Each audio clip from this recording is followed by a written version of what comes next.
Livro 1, capítulo 08. Passou o tempo, rapidamente, a máquina na qual eu estava preso começou a funcionar de outra maneira, mais intensamente. Acercávamos do final da guerra. Tudo era mais desesperado. Troquei de cidade, fui para outro país e ali continuei o que havia começado e do que já não poderia evadir-me. Recordava a meu amigo sempre de tarde em tarde.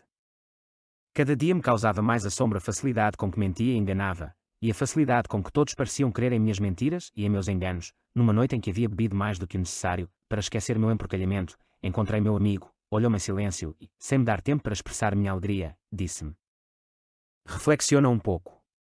Não busques sofrimentos que não necessitas. Sabia que a ele não poderia mentir. Pedi-lhe que não me deixasse e ele me comunicou que iria permanecer um tempo nessa cidade e que provavelmente nos veríamos muitas vezes. Foi muito pouco o que conversamos nessa noite. Não deixou de intrigar-me aquilo de que eu estava buscando sofrimento que não necessitava. Porém, como de costume, pensei que seria uma nova extravagância de sua parte. Em troca, gostaria muito de ter-lhe demonstrado uma maior hospitalidade e corresponder à sua devoção de amigo de uma maneira mais tangível. Quando lhe ofereci alojamento em minha casa, recusou cortesmente informando-me que em sua viagem havia sido convidado por outros amigos com os quais havia se comprometido a se alojar, porém nos veríamos em seguida. Em nossa próxima conversa lhe perguntei se havia lido minhas crônicas e ele respondeu que sim e que havia recortado uma para conservá-la. Isto me chamou poderosamente a atenção. Esperava que me dissesse algo assim como: não leio propaganda política, etc. Mas, que ele houvesse recortado uma de minhas crônicas foi por certo uma verdadeira novidade. Perguntei-lhe qual crônica era. Tirou-a de sua carteira. Eu esperava que tivesse sido alguma dessas especulações cheias de complexidades que tratava de apresentar um quadro internacional, citando a magnatas banqueiros e a líderes operários, etc. Mas o que meu amigo havia recortado era algo muito distinto, um comentário sobre certas canções guaranis em que registrava minhas próprias impressões. É muito interessante o que tu observaste nessa música, disse-me. Corresponde fielmente a um tesouro de sabedoria que o Guarani ainda sente mas que já deixou de compreender, oprimido pela cultura ocidental. Encontro nela o mesmo que em todo o folclore do continente, um fio escondido no tempo. Lê esta obrinha yucateca e verás o mesmo conteúdo ainda que em forma distinta, e me presenteou um livrinho que ainda conservo. Disse-me que essa crônica era o que lhe havia induzido a buscar-me novamente e agregou: tu não imaginas o bem que fizeste a ti mesmo ao escutares esta música com tanta atenção. Vibrará sempre em ti. Eu sorri alegremente e em seguida respondi: homem, se queres música guarani, em casa a tenho em abundância. Também tenho 2 formosas canções maias e abundantes discos de músicas incas. Relatei-lhe em detalhes como tinha formado esta coleção e até mencionei as cifras que gastei nela. Escutou-me complacente. O Guarani tem uma riquíssima expressão que significa que tudo quanto o homem diz em palavras, em linguagem humana, é uma porção da substância da alma. Perceberás que esse conceito é similar a uma das santas verdades do cristianismo quando afirma que da riqueza do coração, fala a boca.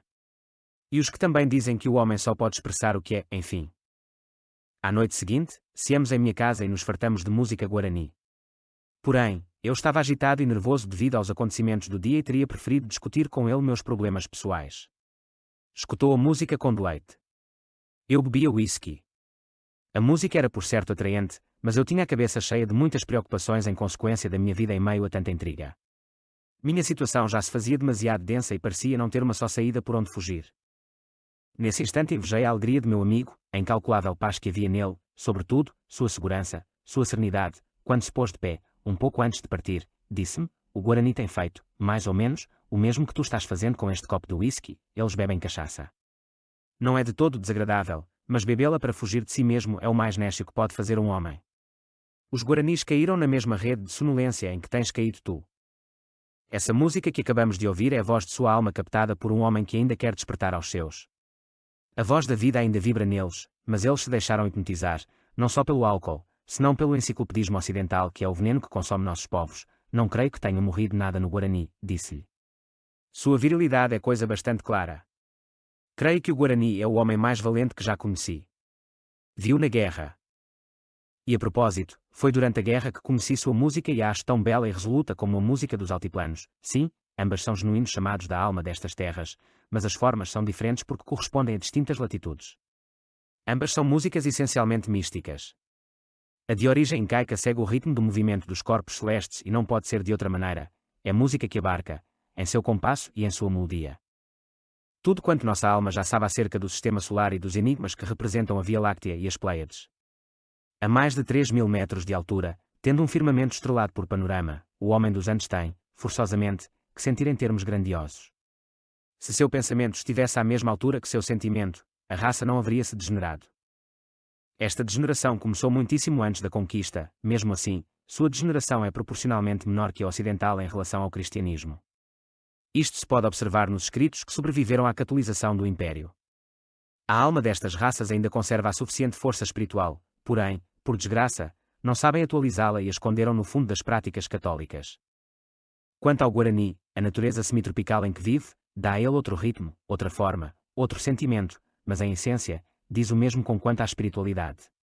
Ocorre que pouquíssimos homens entendem a realidade da vida através dos sentimentos, das emoções, e isso está produzindo uma civilização de esquizofrénicos. O que chamamos de subconsciente, não são senão funções correlativas que podem operar harmonicamente com a mente, com o pensamento. Por isso te digo que, se todo este tesouro artístico, se esta expressão emocional fosse compreendida intelectualmente, as raças do nosso continente compreenderiam seu verdadeiro destino. Mas, já há os que trabalham para dar luz neste sentido.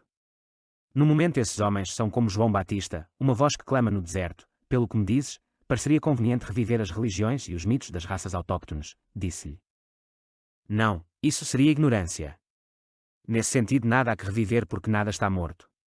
Não podemos voltar às formas do passado, só podemos compreender o princípio eterno que anima todas as formas. Há que compreender, não há que desagregar nem dividir. E esta é uma tarefa para cada indivíduo. Calcula-se que na América do Sul há 10 milhões de índios. Um homem audaz que conhecesse seus idiomas poderia organizá-los, sublevá-los. Seria interessante, olhou-me, compassivo. Vê, disse. Aí, em ti mesmo, tens a esquizofrenia ocidental. Saturaste de violência a tal extremo que não podes medir a vida senão em termos de destruição e morte. Passaram vários dias sem que voltássemos a nos encontrar. Por essa época os assuntos da minha vida estavam complicando-se de uma maneira incrível. A máquina me apanhara implacavelmente e eu me sentia como um passarinho hipnotizado por uma serpente, sabendo que vai morrer, que tem que fugir, mas que não pode fazê-lo. Quando voltei a ver meu amigo, confiei-lhe estes fatos. Já é demasiado tarde, disse-me. Agora tens que seguir o movimento da máquina até onde te leve. Não podes fugir, vê, e me conduzindo a uma janela que dava para a rua, mostrou-me 2 homens que tratavam de disfarçar suas presenças. Quem são? Perguntei, estás tão cheio de soberba que não te dá conta das coisas. A mentira te apanhou. São policiais que te seguem há vários dias. Senti um golpe no coração. Não me acovardo facilmente e se bem conheço o medo, também sei que a coragem é justamente dominá-lo, por mais que nos persiga. Mas algo em mim tremia horrorizado ante a crua realidade dos fatos que chegavam a seu fim. Olhei meu amigo, esperando que dissesse algo, mas só comentou, deverias sentir-te intimamente agradecido que se apresente esta saída. Geralmente, para o tipo de intriga em que tu embarcaste, a saída é o suicídio ou um acidente na rua. Não fiz maiores comentários. Conhecia-me o suficientemente bem para saber que não iria suicidar-me. E quanto ao acidente na rua, este me deixava gelado.